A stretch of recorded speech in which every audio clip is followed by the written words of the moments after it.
നോമ്പുകാല ചിന്തയുടെ 12-ാം ദിവസത്തിലേക്ക് ഏവർക്കും സ്വാഗതം.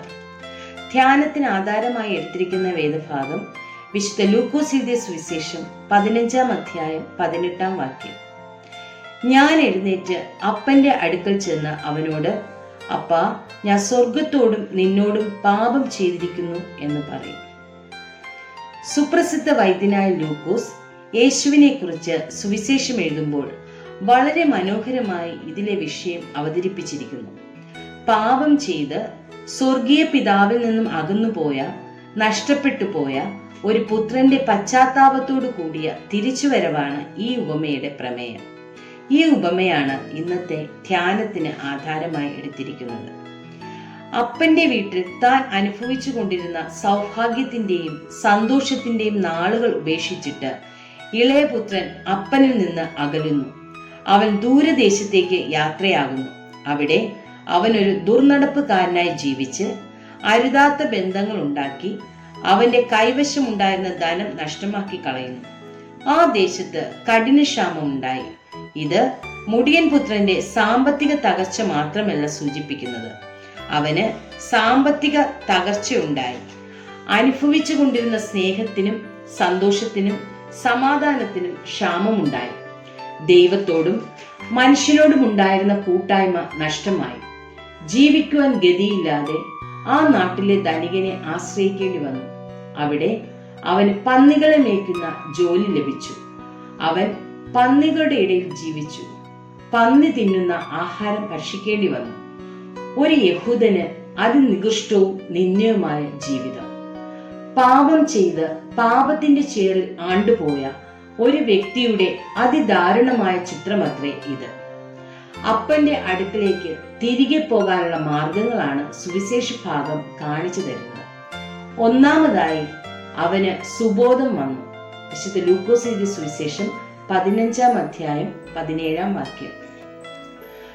പാപജീവിതത്തിൽ നശിച്ചുകൊണ്ടിരിക്കുന്ന മനുഷ്യന് രക്ഷ നേടാനുള്ള മാർഗം ദൈവം കാട്ടിത്തരുന്നു. തന്റെ ജീവിതത്തിന്റെ തകർന്ന അനുഭവം എന്താണെന്ന് അവൻ മനസ്സിലാക്കി. കരണീയമായതിനെ തിരഞ്ഞെടുക്കണം. അന്ധകാരം നിറഞ്ഞ അവന്റെ ജീവിതത്തിൽ സ്വർഗീയ കിരണങ്ങൾ ഉദിച്ചുയർന്നു. താൻ ആരായിരുന്നു എന്നും ഇപ്പോൾ എവിടെ ആയിരിക്കുന്നു എന്നുമുള്ള അവബോധം അവനുണ്ടായി. ഇത് അവന്റെ പിതാവിന്റെ അടുക്കളയിലേക്കുള്ള, അതായത് സ്വർഗീയ യാത്രയുടെ ആരംഭമായിരുന്നു.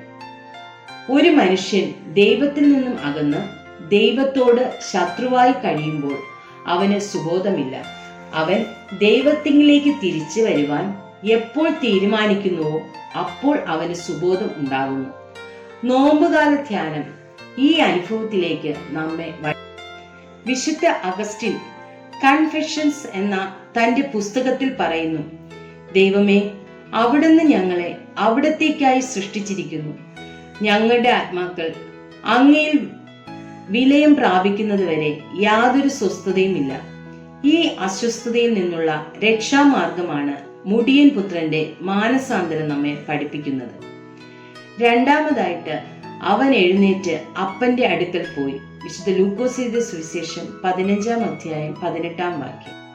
പാപജീവിതത്തിൽ നിന്നുണ്ടായ ഒരു ഉയർത്തെഴുന്നേൽപ്പാണിത് ഇവിടെ സൂചിപ്പിക്കുന്നത്. പാപജീവിതത്തിന്റെ സുഖ അനുഭൂതിയിൽ നിന്ന് ഉയർത്തെഴുന്നേറ്റ് അപ്പന്റെ അടുക്കലേക്ക് യാത്രയാകുന്നു. പന്നികളുടെ ഇടയിലുള്ള കൂട്ടായ്മയിലും വാളവര ഭക്ഷിച്ച് ജീവിക്കുന്നതിനും ഇന്ന് അധികം ആളുകളും തൃപ്തരാണ്. അവിടെ നിന്ന് കരകയറുവാനോ അപ്പന്റെ അടുക്കൽ ചെന്ന് ചേരുന്നതിനോ ഇക്കൂട്ടർ ആഗ്രഹം കാണിക്കുന്നില്ല. ഈ നിലയിൽ നിന്ന് എഴുന്നേറ്റ് യാത്രയാകാതെ രക്ഷ അസാധ്യമാണ്. ഓസ്വാൾഡ് ജെ സ്മിത്ത് എന്ന ഭക്തൻ മനുഷ്യന്റെ പാപപ്രവർത്തനങ്ങളെ രണ്ടായി തിരിച്ചിരിക്കുന്നു. അവയിൽ ഒന്നാമത്തേത് മനുഷ്യർ പരസ്യമായി ചെയ്യുന്ന പാപങ്ങളാണ്. മറ്റേത് രഹസ്യ പാപങ്ങളും. ഇവയിൽ മനുഷ്യരാരും കാണാതെ താലോലിച്ച് വളർത്തപ്പെടുന്ന പാപമാണ് മുറുകെ പറ്റുന്ന പാപങ്ങൾ. ജഡിക മനുഷ്യന് എപ്പോഴും സുഖവും സംതൃപ്തിയും നൽകുന്നവയാണ്. ഹൃദയത്തിൽ മുറുകെ പറ്റിയിരിക്കുന്നവയായാൽ അവയെ ഉപേക്ഷിക്കുവാനും പ്രയാസമാണ്. വിശ്വാസിയുടെ ആത്മാർത്ഥമായ പശ്ചാത്താപവും ഏറ്റുപറച്ചിലും ദൈവത്തിന്റെ സന്നിധിയിലുള്ള കാത്തിരിപ്പും ഇവ മാറിക്കിട്ടുന്നതിന് സഹായകമാണ്. ഭക്തനായ ദാവീദ് പ്രാർത്ഥിക്കുന്നു, ദൈവമേ, നിർമ്മലമായൊരു ഹൃദയം എന്നിൽ സൃഷ്ടിക്കണമേ. മൂന്നാമതായിട്ട് അപരാധങ്ങൾ പശ്ചാത്തപിച്ച് ഏറ്റുപറയുന്ന ഒരവസ്ഥ. അപ്പാ, ഞാൻ സ്വർഗത്തോടും നിന്നോടും പാപം ചെയ്തിരിക്കുന്നു. ഇത് മുടിയൻ പുത്രന്റെ പശ്ചാത്താപ പ്രാർത്ഥനയായിരുന്നു. 51 സങ്കീർത്തനത്തിൽ ദാവീദ് ഏറ്റുപറഞ്ഞ് പ്രാർത്ഥിക്കുന്നു, എന്റെ ലംഘനങ്ങളെ മായ്ച്ചു കളയണമേ.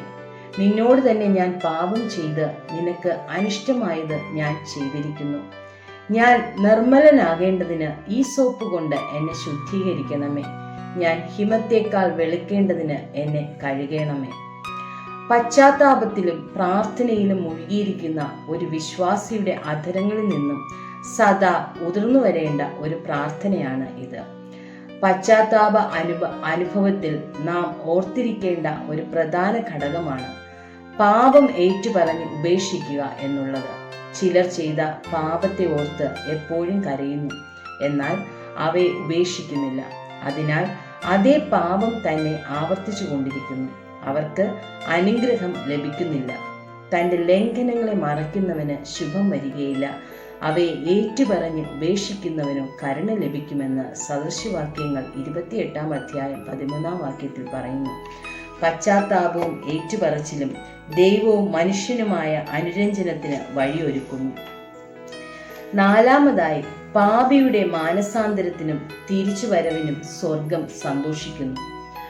പാപം ചെയ്തപ്പോൾ ദൈവത്തോടുള്ള കൂട്ടായ്മയും സന്തോഷവും നഷ്ടമായി. അതിനാൽ ദാവീദ് പ്രാർത്ഥിക്കുന്നു, നിന്റെ രക്ഷയുടെ സന്തോഷം എനിക്ക് തിരികെ തരണമേ. സങ്കീർത്തനങ്ങൾ 51:12 വാക്യം. പുത്രന്റെ തിരിച്ചുവരവിനായി പിതാവ് കാത്തിരിക്കുന്നു. അവൻ തിരിച്ചു വരുന്നത് പിതാവ് ദൂരത്ത് നിന്ന് കണ്ടു. അവൻ മനസ്സിലിഞ്ഞ് ഓടിച്ചെന്ന് കഴുത്തിൽ കെട്ടിപ്പിടിച്ച് പുത്രനെ ചുംബിക്കുന്നു. വിശുദ്ധ ലൂക്കോസ് എഴുതിയ സുവിശേഷം 15 അധ്യായം അതിന്റെ 20 വാക്യം. പാപിയുടെ തിരിച്ചുവരവിൽ സ്വർഗീയ പിതാവിന്റെ പ്രതികരണത്തെ ഇത് കാണിക്കുന്നു. പുത്രന്റെ തിരിച്ചുവരവിലുള്ള സന്തോഷ പ്രകടനം ഒരു ഉത്സവമായി മാറിക്കഴിഞ്ഞു.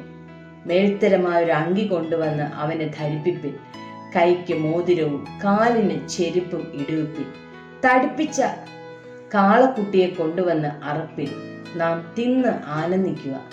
അങ്ങനെ അവർ ആനന്ദിച്ചു തുടങ്ങി. പുത്രന്റെ തിരിച്ചുവരവിൽ അധികം സന്തോഷിച്ചത് പിതാവും അദ്ദേഹത്തിന്റെ കുടുംബവും ആയിരുന്നു. അങ്ങനെ അവർ സന്തോഷിച്ചു തുടങ്ങി.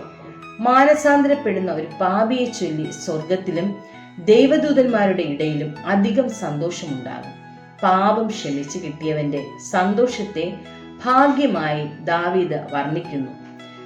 ലംഘനം ക്ഷമിച്ചും പാപം മറച്ചും കിട്ടിയവൻ ഭാഗ്യവാൻ. സങ്കീർത്തനങ്ങൾ 32 അതിന്റെ 1 വാക്യം.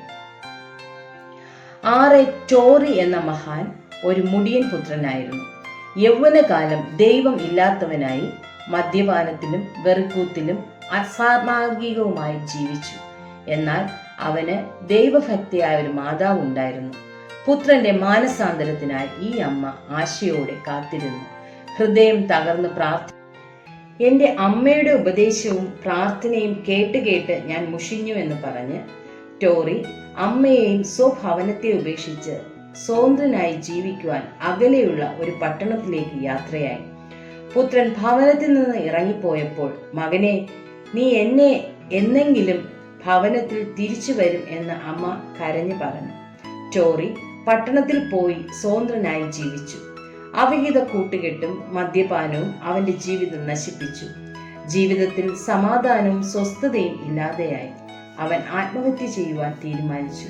അതിനു മുൻപായി അവൻ കണ്ണുനീരൊഴുക്കി പ്രാർത്ഥിച്ചു, എന്റെ അമ്മയുടെ ദൈവമേ, എന്റെ പ്രാർത്ഥന കേൾക്കണമേ.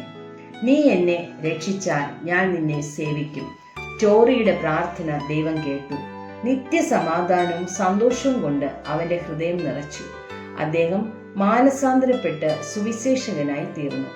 ഇദ്ദേഹമാണ് പ്രസിദ്ധ പ്രസംഗകനും വേദശാസ്ത്ര പണ്ഡിതനുമായി അറിയപ്പെടുന്ന ഡോക്ടർ R.A. ടോറി. ഈ നോമ്പുകാലത്ത് നമ്മുടെ ജീവിതങ്ങൾ നമുക്ക് പരിശോധിക്കാം. നമുക്ക് സുബോധമുണ്ടാകട്ടെ. നമുക്കും അപ്പന്റെ അടുക്കിലേക്ക് മടങ്ങിപ്പോകാം.